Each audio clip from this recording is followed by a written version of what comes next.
Police in Nairobi and some other parts of the country fired tear gas and engaged in running battles trying to disperse protesters demonstrating on Monday against what they say is a wave of unexplained abductions of government critics, as well as detaining some of those taking part in the protest. The protesters were heard chanting slogans calling for a stop to abduction cases, even as they demanded the release of abducted Kenyans.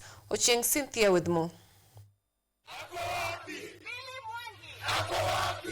Youths and human rights organizations today took to the streets across the country to protest against the rising cases of abduction.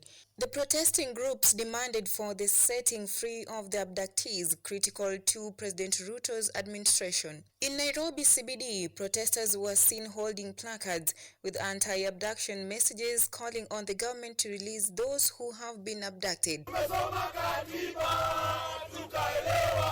Busia Senator Okia Omtata, aside from filing a petition at the Kibera High Court seeking orders to compel Kenyan security and prosecution agencies to account for 7 missing individuals, joined protesters to present their plea to the government. That the Inspector General of Police, the DCI,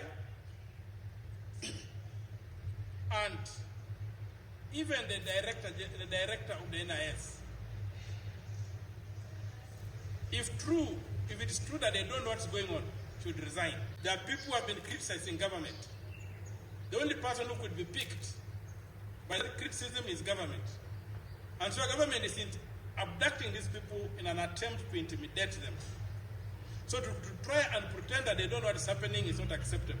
In Kirinyaga County, youths led by Njeri Mbogo castigated the incident where youths in Kenya would have to live as refugees, further vowing to push the government to ensure justice is served. We hear the government cannot even account, cannot even tell who are these people abducting our young people. And I can tell you, if this continues, as young people will fight back. Yes. We will be able to call upon every young people in this country to come out and defend his or her fellow young people. Additionally, the youths demanded that the government release the abductees within 24 hours or they be allowed to commence the search for those missing. Serikali imesema si wao. Ni sawa. Sisi tutashughulika, tutachunga wenzetu. Tutachunga wenzetu, mandugu zetu. Na tunaambia serikali namna hii. Kesho asubuhi wao vijana kama hawatakuwa wamepatikana, watuambie tuwatafute sisi wenyewe. We will look for them.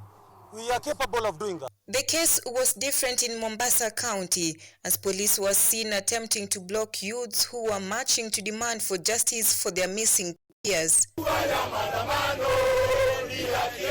Youths and Kenyans at large remain hopeful that the government will heed their request and release the detained youths while also putting a stop to the ongoing abduction crisis.